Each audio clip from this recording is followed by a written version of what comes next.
Bueno, bienvenidos y bienvenidas a todas a este podcast. Hoy nos encontramos con un invitado profundamente especial. Estamos con Alejandro Sanz de Santa María, quien ha dedicado su vida a la Academia de la Enseñanza. Él es doctor en economía de la Universidad de Massachusetts, trabajó en el Fondo Rotatorio de Aduanas, en el Ministerio de Hacienda, en la Compañía Colombiana de Seguros y además es docente de la Universidad de los Andes. eh, Esta hoja de vida ultra resumida no le hace justicia realmente a todo lo que ha sido la trayectoria de Alejandro, quien hoy nos va a hablar un poco sobre la necesidad de romper el modelo educativo basado en jerarquizaciones para establecer una relación de trabajo colectiva y solidaria que esté basada en la ética, la honestidad y la transparencia. Así que Alejandro, bienvenido. Muchísimas gracias. Me siento muy honrado con esta invitación y encantado naturalmente de compartir mis experiencias en la mejor forma posible. Bueno, yo creo que de pronto la mejor manera de empezar esta conversación es por lo que muchos considerarían el final, que es que nos cuentes en lo que ha sido toda tu trayectoria y tu experiencia, cuáles son esos hallazgos que has encontrado sobre el modelo educativo y la educación que hoy tenemos. Tengo ya un primer borrador de un libro que quiero editar, publicar, porque creo que la experiencia que yo tengo el deber de compartirla. Y voy a leer para responder a tu pregunta lo que dice al principio de la introducción. La primera cosa dice así: una de las condiciones que he podido constatar a lo largo de esta investigación ha sido que hay cuatro relaciones que necesariamente contienen procesos educativos en el transcurso de la vida de una persona: las que desarrollan las madres y los padres con sus hijas y sus hijos en los hogares, las profesoras y los profesores con sus estudiantes en los colegios, los profesores y las profesoras con los estudiantes en la universidad, y los jefes con sus inmediatos colaboradores en las organizaciones. Todo eso, todas esas relaciones llevan inevitablemente un proceso educativo para bien o para mal, Ujú. ¿no? Y a todas esas relaciones tengo testimonios de personas de esas cuatro representantes de esas cuatro relaciones, que en los cursos que yo he dictado, en los talleres, en los seminarios, que generalmente son seminarios sobre el problema de si la educación está contribuyendo a la formación ética de los estudiantes o no, Ujú. ¿no? Yo creo que es una pregunta absolutamente central, porque yo creo que la violencia del mundo en general tiene un trasfondo ético que nos muestra que la educación está fallando, ¿no? Si no, no habría las monstruosidades que estamos viendo hoy en tantos países en el mundo, ¿no? Incluido el nuestro, por supuesto. Mm. Entonces, eh, te cuento cuáles son las conclusiones fundamentales. Dale. La principal deficiencia de que adolecen los procesos educativos que necesariamente se dan en esas cuatro relaciones es que en ellos se desatiende la formación ética de los educandos y educandas, que en mi sentir debería ser la dimensión más importante en todo proceso educativo. La segunda, esta desatención puede estar conduciendo, y eso es lo que me sugieren esa cantidad de testimonios que yo he recogido, que son miles de testimonios que he recogido en más de 35 años. La desatención puede estar conduciendo a que los procesos educativos que se dan en estas relaciones estén contribuyendo a la malformación ética de los educandos. O sea, no solamente hay una falencia por ausencia, sino que esa ausencia produce una malformación. Eso es lo que me muestran los testimonios que he recogido. Y además una malformación en la ética, ¿no? Que Ex- no es un eh, tema menor. Exactamente, ¿no? Es lo esencial. Siquiera llamas la atención sobre eso porque de eso es que se trata. La formación ética de una persona no se puede promover a través de exigirles a los educandos aprenderse los conocimientos abstractos que contienen los innumerables tratados que se han escrito sobre ética. Esas son cosas a nivel demasiado abstracto y entonces lo que pasa es que las personas se aprenden esos conocimientos y hablan, hablan con mucha autoridad con todo lo que han leído, ¿no? Pero eso no forma éticamente. De hecho, conozco personas que son eruditos en ética y son poco éticos en todo lo que hacen. O sea, a ver si entiendo, es un poco como el aprendizaje a punta de la repetición sin una real, digamos, sin que realmente lo incorporen en su ser. Exactamente, Ok. exactamente. La cuarta, la condición necesaria y suficiente para que un proceso educativo pueda contribuir a la formación ética de los educandos es promover que cada estudiante realice por su propia cuenta el trabajo que necesita para poder avanzar en el conocimiento de sí mismo, es decir, en su autoconocimiento. Ese es el eje central. Y creo que todos los testimonios que yo he recogido sustentan esta hipótesis. Cuando una persona avanza en profundidad en el conocimiento de sí misma, se está formando éticamente. Y el autoconocimiento no es parte de la educación. Usted se deja completamente de lado. Entonces, hago una cuña aquí. Eh, yo hace muchos años, cuando empecé a ver esto, propuse en la Facultad de Administración, que es donde he trabajado muchos años, que se creara un nuevo curso que se llamara Taller de Autoconocimiento. La facultad me atendió, se creó ese curso como uno de los cursos obligatorios y naturalmente yo comencé a ser el profesor de ese curso. Y te cuento que hoy en día la facultad tiene que contratar varios profesores de cátedra para poder responder a la demanda de los estudiantes por ese curso, Del taller de el autoconocimiento. taller de autoconocimiento.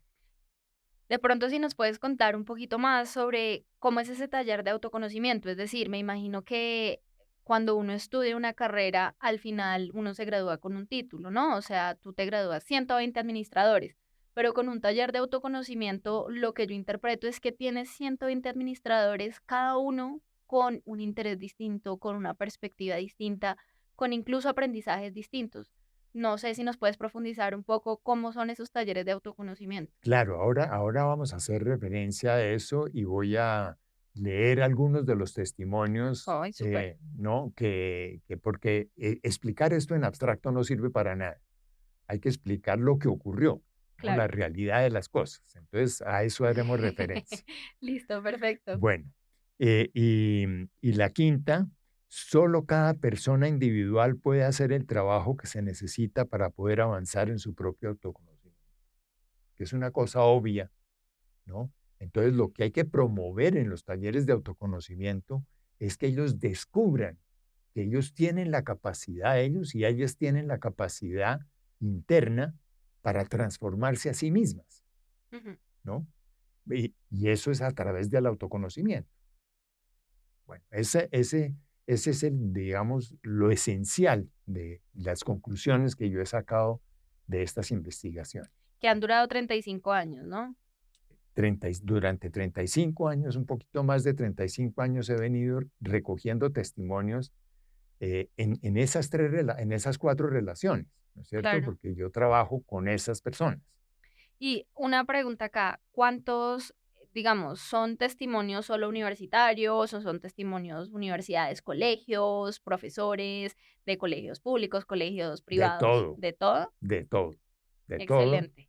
Estudiantes y profesores de universidad, estudiantes y profesores de colegios y jefes y subalternos en las organizaciones. Entonces, está cubierto toda la gama, No, ¿no? pues estaremos muy atentos a cuando salga el libro para leérnoslo con mucha Pues, atención. yo espero que despierte el interés porque para mí ha sido realmente una experiencia absolutamente apasionante.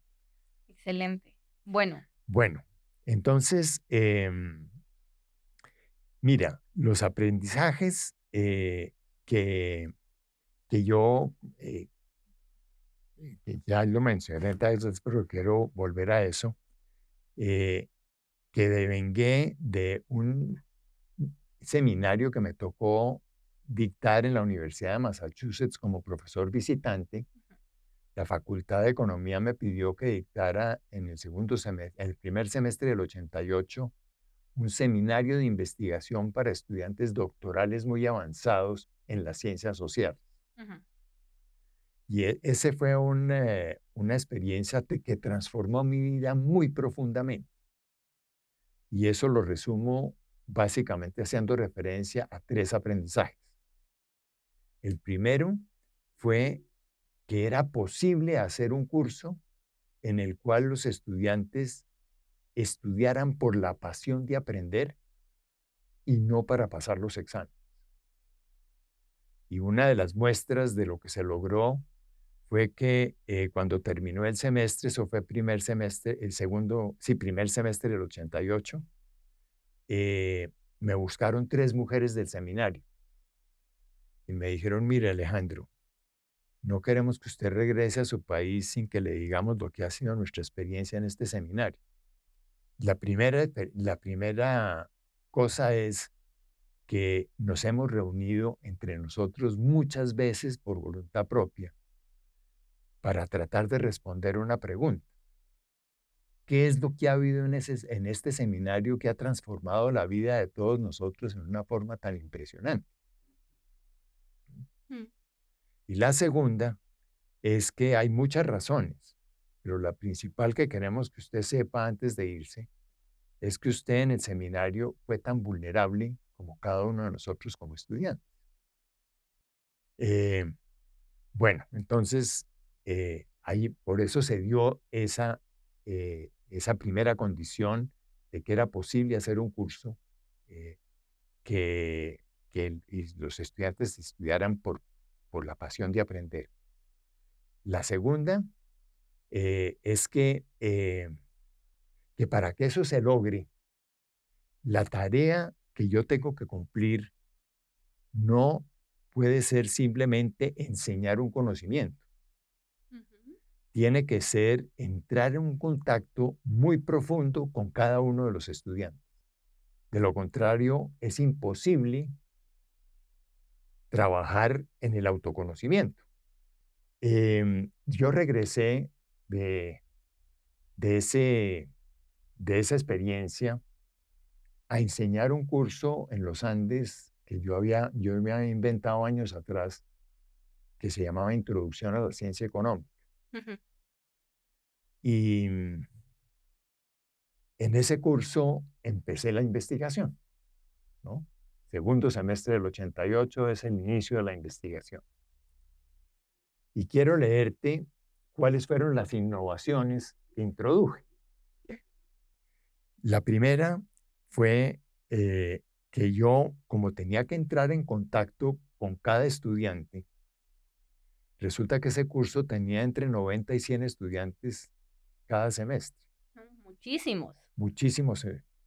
Entonces, yo había hecho una muy buena amistad con muchos de los estudiantes que había tenido en años anteriores Ujú, y los llamé a todos y les dije, miren, yo quiero introducir unas innovaciones en este curso y no puedo introducirlas sin la ayuda de ustedes como mis profesores asistentes.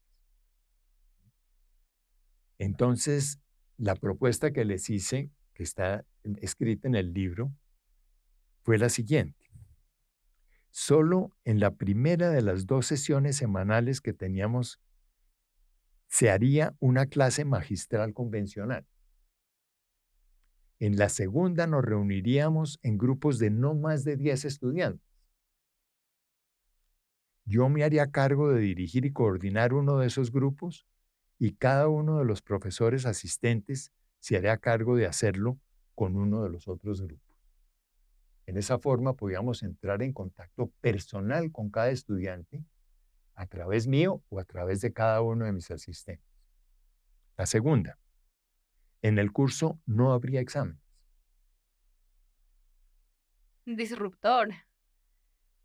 Cada estudiante escribiría durante el semestre varios testimonios cortos en los cuales debía compartir, ojo, primero, cómo se estaba sintiendo en el curso, lo cual le exigía hacer un ejercicio de autoconocimiento, ¿cierto? Ellos Mm. tenían que compartir lo que estaban viviendo en el curso, en su mundo interno. La segunda, formular las preguntas o dificultades que la comprensión te estuviera teniendo sobre la materia. Y tercero, hacer las sugerencias que considerara necesarias para mejorar el curso. Y la universidad aceptó esa metodología. Nunca pregunté, nunca Excelente. pregunté. Tercero, estos escritos serían cuidadosamente leídos por los profesores de cada grupo y se le daría siempre a cada estudiante una retroalimentación que podía ser por escrito o hablando personalmente con cada uno. Mm.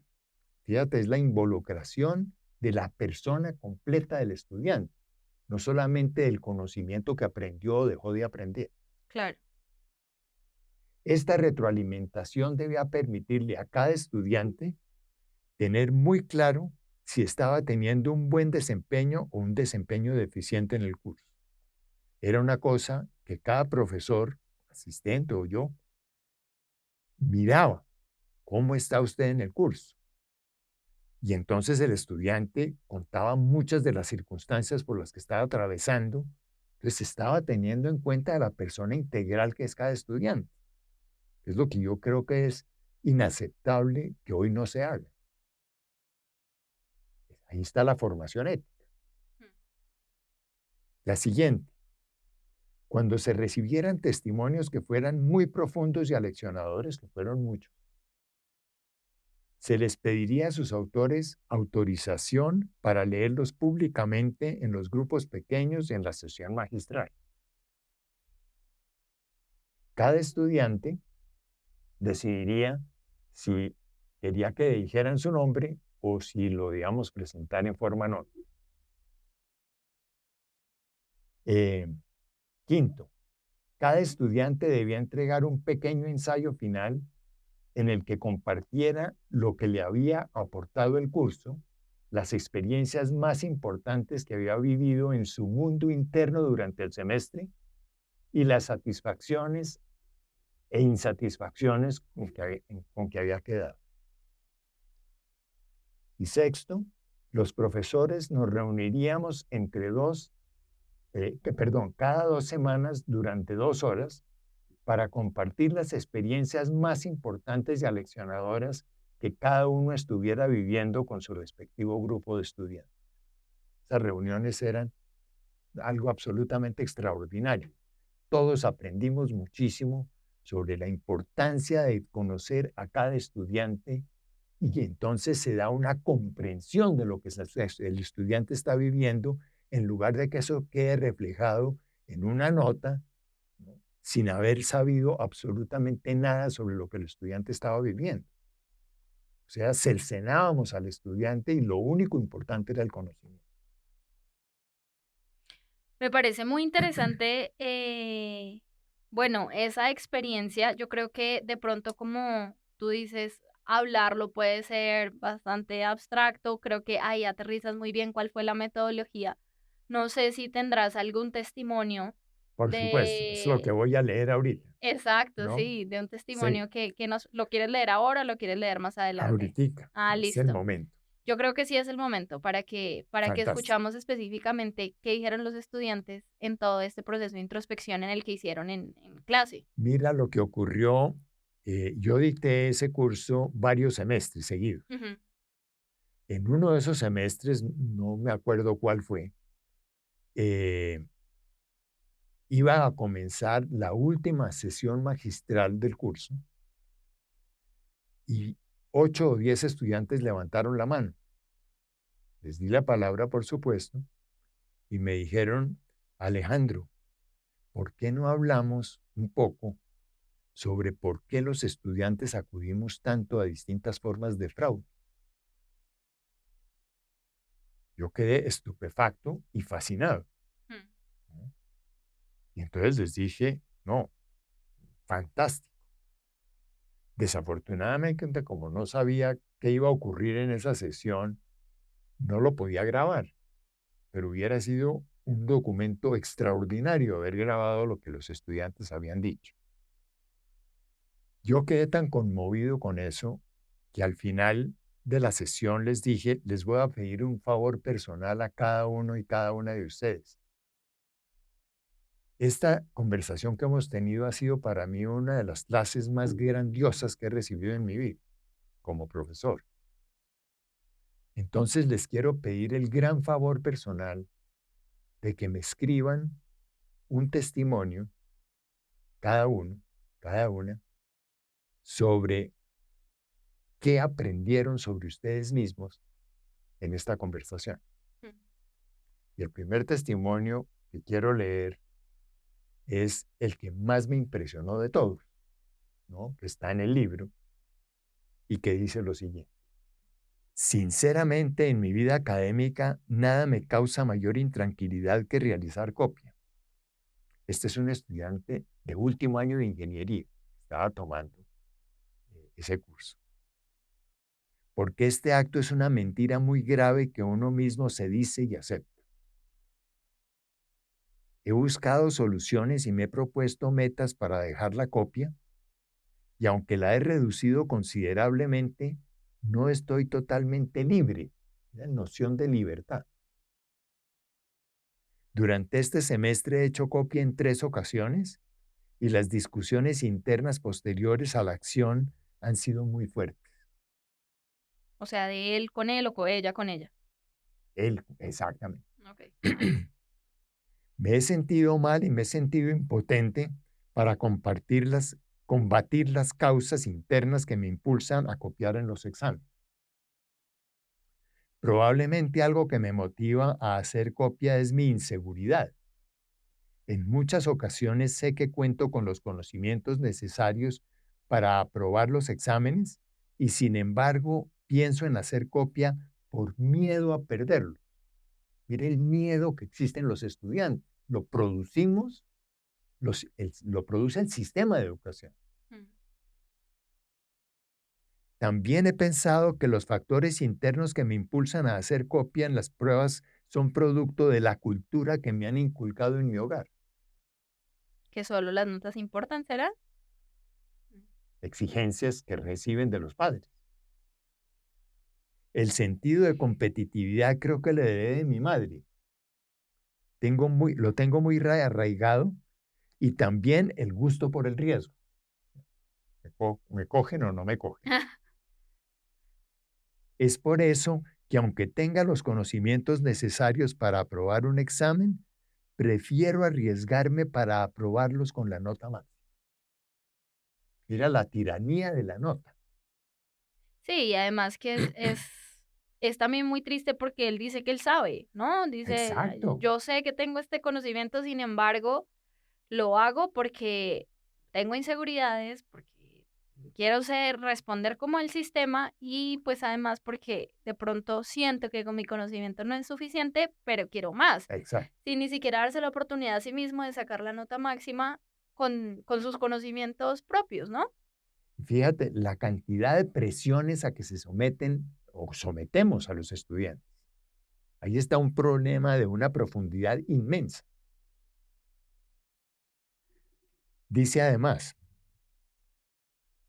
de la copia, yo sé que dentro de la universidad he cometido otro tipo de actos que no son éticos. Por ejemplo, en algunas materias de mi carrera se ofrecen bonos para el proyecto final del curso y en algunas ocasiones he dejado de compartir información, por ejemplo, errores comunes en los que otros grupos pueden incurrir y yo detecto con anterioridad para que los resultados de los demás sean más bajos que los míos. Bueno, es la competitividad absoluta y la falta de Desastroso, colaboración. desastroso. Considero que los bonos e incentivos que ofrecen algunos profesores para mejorar la calidad del trabajo terminan provocando en los alumnos comportamientos totalmente salvajes y poco éticos. Los profesores motivan voluntaria o involuntariamente al alumno para que cometa actos que no son éticos. Personalmente he sentido mucha presión por parte del profesor en algunas materias. También he tomado clases con profesores que piensan que el alumno es un enemigo y que crean en mí resentimiento y desmotivación. Consecuentemente, pierdo el interés en la clase y surgen actitudes poco éticas como respuesta a estas agresiones. Wow. Tengo testimonios que muestran el maltrato que los estudiantes han recibido de los profesores, ¿no? Entonces, yo ya escribiendo el libro, me di cuenta de que esto había generado en mí dos preguntas. Eh, la primera, ¿qué era lo que le impedía poner en práctica lo que él sabía que era lo éticamente correcto? Mm. Y mi respuesta es las presiones, ¿no? Porque él habla de las causas internas, ¿no? Pero esas causas internas son producto de las presiones externas. Entonces viene la segunda pregunta. ¿Quiénes son los principales responsables de que una persona como esta incurra en las faltas en que está incurriendo? Obviamente, él tiene una responsabilidad que él reconoce con mucha valentía, Claro. pero es el sistema lo que está produciendo eso. Entonces, la transformación del sistema tiene que darse.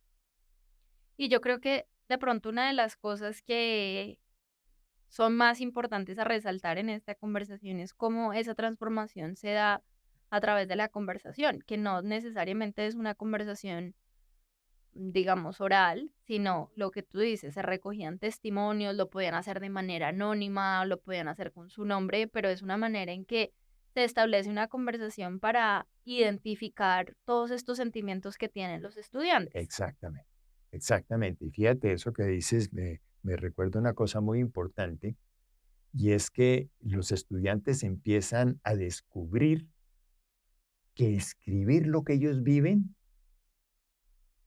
les produce un aprendizaje sobre ellos mismos inmensos, y ahí empezamos a entrar en el terreno del autoconocimiento. Y eso debería ser algo que se promoviera en todos los cursos, ¿no? Y que además, yo creo, además que eh, esto será a muy largo plazo, pero yo creo que mientras no eliminemos la forma como estamos evaluando los conocimientos de los estudiantes, vamos a seguir contribuyendo a que ellos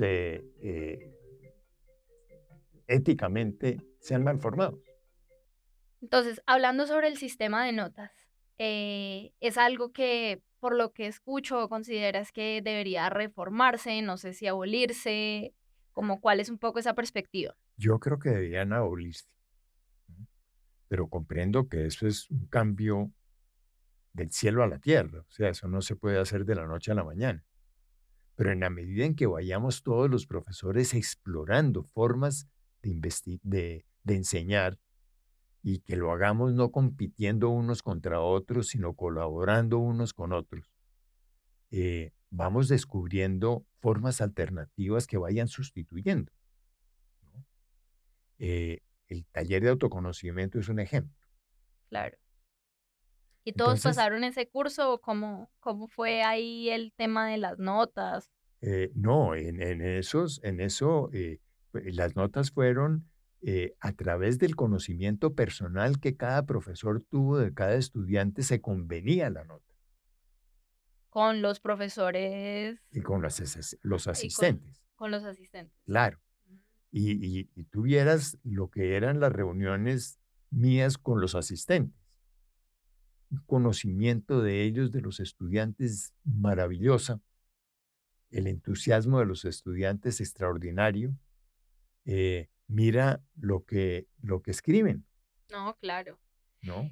Y sobre, bueno, sobre el sistema de notas y su posible abolición, esperemos que en algunos años. Yo conozco que ahora hay algunas experiencias educativas, sobre todo de primaria, secundaria, es decir, colegio, no tanto universidad, que están tratando de medir el avance de los niños y de las niñas a través de objetivos y miden con colores y todas estas cosas. La pregunta es un poco en instituciones universitarias donde el tema del ranking es tan importante, donde las mismas universidades dependen de estas notas de los estudiantes para ser competitivas a nivel eh, del mundo. ¿Cómo ves esto? Porque yo siento que en los colegios hay veces la relación puede ser un poco más personal, ¿no? Porque pueden ser colegios pequeños o pueden ser colegios donde hay más profesores, donde uno le da un poco más de atención, digamos, a la primera infancia, pero en las universidades es como ya son relativamente grandes, van a escoger sus materias. ¿Cómo funciona el tema, pues, tanto de las notas como del conocimiento profundo de los estudiantes en instituciones educativas que tienden a ser muy masivas? Mira, yo no tengo la respuesta. Lo único que tengo es la experiencia en este curso, ¿no? Ujú. Eh, y, y los resultados están ahí. Entonces, es que yo creo que el problema del aprendizaje tiene que ser un problema eh, que resulta del esfuerzo colectivo por aprender y no a nivel de competencia, Mm. ¿no? De competencias de unos contra otros. Tiene que ser un esfuerzo colectivo para que cada estudiante se sienta cómodo y pueda decir sin miedo a, tuvieras el miedo que los estudiantes tienen de participar porque qué dirán mis compañeros. Tengo cantidades de testimonios en que dicen eso. No, y también puede pasar en las empresas, ¿no? Hay veces uno Por tiene gente con supuesto. muchas ideas y dicen como, no, yo lo pensé, pero no lo dije porque no sabía qué iba a pensar mi jefe, no sabía qué iban a pensar mis colegas. Es un Exactamente. miedo humano. Es un miedo. Y ese miedo es un veneno. Mm. Limita a las personas, las enajena. Entonces, eso tiene que cambiar gradualmente. Eso va a tomar generaciones seguramente. Pero yo creo que eso tiene que cambiar, ir cambiando poco a poco. Yo quisiera enfatizar un poco en, bueno, tú mencionabas de los hallazgos que tenías, que desatender la formación, o sea, que uno de los resultados del modelo educativo ahora es que desatiende la formación ética de los estudiantes, pero no solo eso, sino que además esa desatención conduce a que los procesos educativos produzcan una malformación ética. Exacto. Creo que eso se da cuenta un poco en los testimonios, en el Exacto. testimonio que acabas de leer y demás, pero me gustaría profundizar un poco en la importancia de que la educación también asuma el rol de la formación ética, porque hay veces pareciera que las cosas se dividen entre una cosa le pertenece a los padres y a las madres y otra cosa le pertenece a las instituciones educativas. Entonces, quisiera, sí, si nos pudieses profundizar un poco en cómo a través de estos métodos un poco más horizontales de conocimiento has visto que se produce más una formación ética. Mira, muy buena la pregunta. Em, Parte de lo que está dicotomizado es la educación que reciben los estudiantes en sus hogares Ujú, y la que reciben en los colegios y la que reciben en las universidades. Dejo por fuera ya lo de las organizaciones, ujú. ¿no? Em, y yo creo que y en muchos colegios que yo conozco se está haciendo ese esfuerzo en esa dirección, y es que los profesores conozcan lo que los estudiantes viven en sus hogares, ¿no? Mm. Porque es que esa educación se requiere inclusive para los padres y las madres de los estudiantes. Esa dicotomía absoluta que hay está haciendo un daño monstruoso, pero monstruoso, porque los estudiantes se sienten, mira, no te imaginas la cantidad de testimonios en que los estudiantes dicen que no comparten sus angustias con sus padres porque no tienen la suficiente confianza con ellos. Si arrancamos de ahí, imagínate, Sí. ¿no? y mucho menos con los profesores. Además, porque el ambiente en los colegios no es propicio a que los estudiantes puedan compartir qué es lo que están viviendo. Entonces, mi aspiración es que con este libro se vea la trascendencia de el autoconocimiento en últimas, ¿no es cierto? Y que además yo creo, pues acá hablando un poco desde la experiencia personal, que si un profesor realmente se toma el trabajo de conocer a su estudiante y de conocerle, es un profesor que le puede cambiar a uno la vida completamente. O sea, yo ahorita que tú estabas hablando, me acuerdo de un profesor que tuve en el colegio y que yo digo, hoy en día es el profesor que me arrancó a formar a mí, o sea, que me dio la confianza, que me dijo, tú puedes, que me dijo, bueno, a ti te gusta la literatura, entonces exploremos esto, o sea, creo que es un poco en este proceso de autoconocimiento que los profesores se den cuenta de que tienen el potencial para generar vida, o sea, o para generarla o para O para destruirla. obstruirla, exactamente. No, excelente lo que me estás diciendo, porque ese es el punto de fondo, ¿no? Y tiene que ser en las 4 relaciones. Y Sí, resulta, vieras la cantidad, eh, hubo una de las empresas más importantes del país, privada, el presidente le solicitó a la facultad que si podíamos hacer un seminario sobre ética. Él quería que los 158 más altos directivos participaran en ese seminario, en ese taller. Nosotros le pedimos en personal, la directora de personal de la empresa, que lo dividiera en grupos porque obviamente con 158 personas era imposible, sí. ¿no? E hicimos 7 talleres y tú no te imaginas los testimonios que escribieron esas personas. Eh, una conciencia de de el maltrato que tenían con sus inmediatos colaboradores, Mm. una conciencia de la necesidad de entrar en un contacto muchísimo más estrecho con cada uno de sus colaboradores.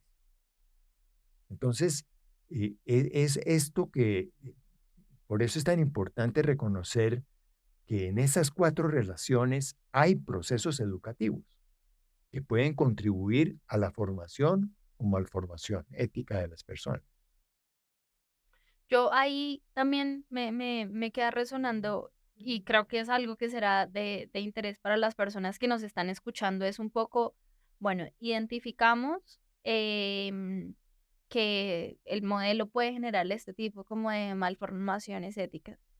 Cambiando de modelo, no sé si tú en tu libro has visto que al hacer este conocimiento podemos avanzar en el proceso de formación ética, o sea, que efectivamente la gente dice, quiero aprender por aprender, me interesa lo que estoy haciendo, lo quiero hacer de manera distinta porque ya, o sea, quiero explorar como el otro lado, la otra cara de la moneda. Mira, y habría muchos testimonios que podría compartir contigo en donde los estudiantes expresan su profunda satisfacción, ¿no? Con lo que ha sido el curso que yo estaba dictando. Quizás sea este. Si el curso de introducción a la ciencia económica hubiera sido con otro profesor, no sé qué me hubiera pasado. Supongo que habría sido lo mismo que me ocurre en las otras clases. Se hubiera convertido en una carga más que muchas veces, por el enfoque de muchos profesores, lo que consiguen es meterle más dudas a un estudiante desorientado y dejarlo más inseguro de lo que estaba. Mira, lo que está denunciando ahí. Lo que sentí en esta clase fue algo totalmente distinto, porque uno mismo se va dando cuenta de una manera muy particular y más profunda cómo los asuntos cotidianos que aunque todos experimentamos como una realidad palpable que tenemos ante nuestros ojos, no nos damos cuenta de eso. Quizás porque lo simple se nos hace tan elemental que no le damos mucha importancia por una razón principal. No vemos que lo simple muchas veces puede ser, puede llegar a ser tan complejo que ni nosotros mismos sabemos de qué se trata. Es un estudiante de primer semestre. Mm. Por eso es que me impresionó la manera suya de enfocar la clase. Le confieso que había muchos que me preguntaban que de qué se trataba la clase, y al principio no sabía qué contestarles porque ni yo mismo sabía. Pero pasado un tiempo, esa mancha oscura se fue saliendo de la cabeza y todo era más claro, como si se fuera desenredando un nudo, para poder así responder que la cuestión no era de qué se trataba la clase, sino de qué le dejaba a uno cada clase y qué sentía con eso que le dejaba. Esto es lo que hace la diferencia entre este curso y todos los demás. Maravilloso. Qué lindo testimonio. Y hay uno que sigue también de una mujer, es una belleza, te lo leo. Alejandro, si hiciera una comparación entre la alumna que entró a tu curso hace 6 meses y la que sale hoy, tendría que concluir que son dos personas completamente distintas. Antes las cosas eran más fáciles para mí, tal vez este era el que estoy recordando. Sí. Lo importante era ser una buena estudiante, obtener un magnífico promedio y convertirme en una gran profesional. Mira, ahí le estamos orientando la vida, que el sentido de la vida es ese. Mm. Es una equivocación dramática y se lo metemos sistemáticamente. Ahora veo en mí muchas dudas e inquietudes. Las cosas se me han complicado porque ahora veo que tengo vacíos, miedos y angustias, pero también tengo la satisfacción de haberme sentido por primera vez humana. La subraya humana. Sí. Pero sé que es difícil entender este sentimiento si no se ha vivido. Mírame, lo que enseña eso. Uno tiene que vivir las cosas para comprenderlas y no acumular conocimientos en la mente. Siento que he adquirido un gran compromiso como persona con lo que me rodea. El hecho de haber descubierto las injusticias que se ejercen en la economía es algo tan relevante para mí que no puedo fingir no haberlo hecho, no haberlo visto, perdón. Me siento en la obligación conmigo misma de seguir adelante y luchar por los principios e ideas que he encontrado. Gracias por haberme apoyado en el momento en que me tuve que enfrentar con tantas contradicciones dentro de mí. Si no entras en contacto estrecho con los estudiantes, ¿cómo se logra esto? Y eso es formación. Mm. No, 100%. Por el contrario, ahora entiendo que no tengo por qué pelear contra ellas, contra las contradicciones. Por el contrario, estas contradicciones y estos interrogantes son los que me van a ayudar a subsistir dentro de esta economía rígida y deshumanizada que estamos viviendo.